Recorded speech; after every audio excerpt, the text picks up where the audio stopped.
Hi, I'm Bihan, and today we're going to be talking about how to ace the top 10 most commonly asked behavioral interview questions. If you're new, welcome to my channel where I make weekly videos about networking, internships, productivity, and success. So subscribe to make sure you don't miss any content. Now, you're probably watching this because you're interested in how to respond to common behavioral interview questions, specifically what to say and what not to say.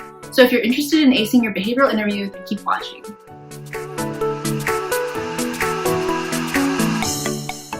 So the first most commonly asked question is, tell me about yourself. So what you want to do is describe one of your key strengths, particularly a strength that applies to the firm that you're applying to. Then provide examples from your resume that demonstrate the strength and provide context. What you don't want to do is start rambling through your entire resume. This looks unprofessional and will make you less memorable in the eyes of the interviewer. The second question is, walk me through your resume.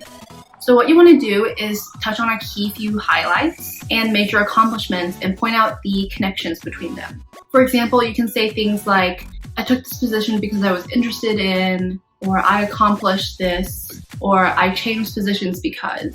What you don't want to do is ramble, and you also don't want to be too humble about your achievements.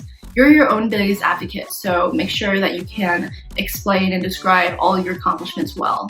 The third question is, why are you interested in this specific role? What you do want to do is to mention specific interactions between people you talk to at either career fairs, networking sessions, or informational interviews, and describe how that got you excited about the industry or role. You also want to show that you understand what people in the role do and the skills that the firm is looking for. Then show that your achievements demonstrate these skills. What you don't want to do is to go into the interview not knowing why you're interested in that particular role and why a different industry might not be better for you. The fourth question is, why are you interested in this company in particular?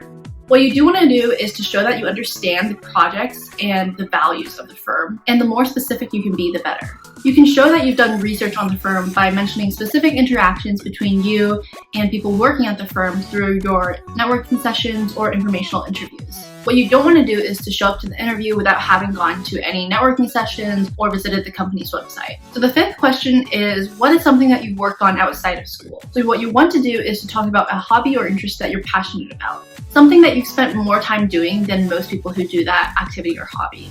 A club or organization that you took on a significant leadership role in is also a good candidate to talk about for this question. However, you don't want to talk about a leadership role you held where you had little or no measurable impact. Just think of all the students back in high school who started fake clubs to put on their resume. You don't want to come off as one of those. So the sixth question is, tell me a time you dealt with a tough problem.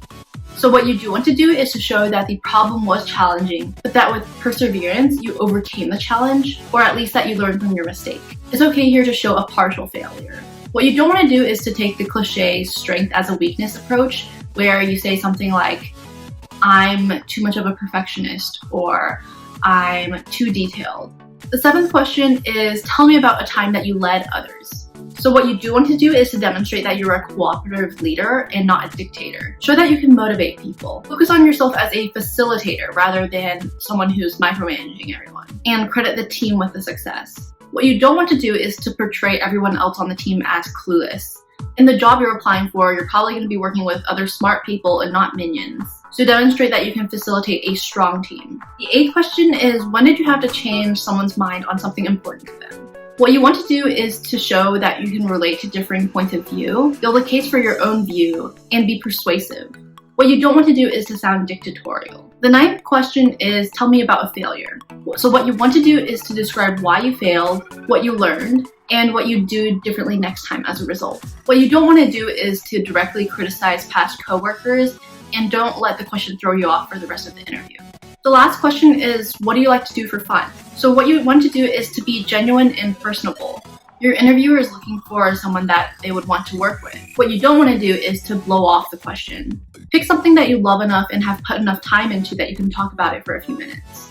So to summarize, the best way to answer these behavioral questions is to tell a story. Stories are great because they stick in the interviewer's mind all day, even after interviewing a lot of candidates. And this will give you a leg up when decisions are being made. Look for instances in the past where you've made an impact, either in your work environment or in your volunteer or extracurricular activities. These will make great stories. So you can use the following framework when you're answering the questions and telling a story. So the method is called the STARE method, which is S-T-A-R-E. S stands for situation. So you can describe the situation, when and where did the story happen, and who was involved.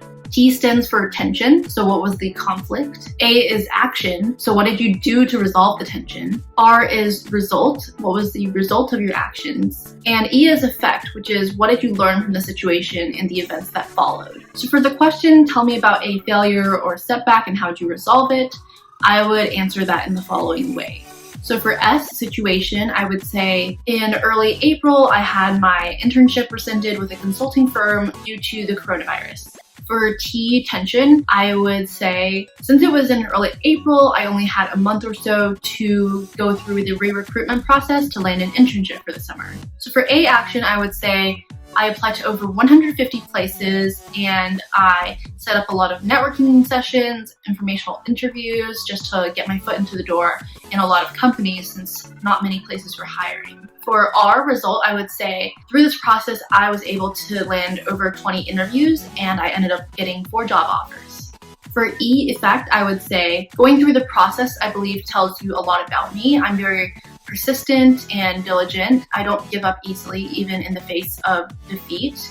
I overcame the odds and was able to land another internship during the pandemic when a lot of companies were laying off people.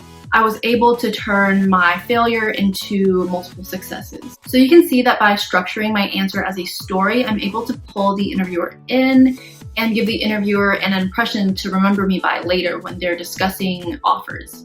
Now, if you're also interested in learning about how to get a job during the pandemic or how to land a consulting internship, I recommend my videos right here. If you found this video helpful, please leave a like, comment what videos you'd like to see in the future, and subscribe so you don't miss any content. As always, thank you for watching and have a great day.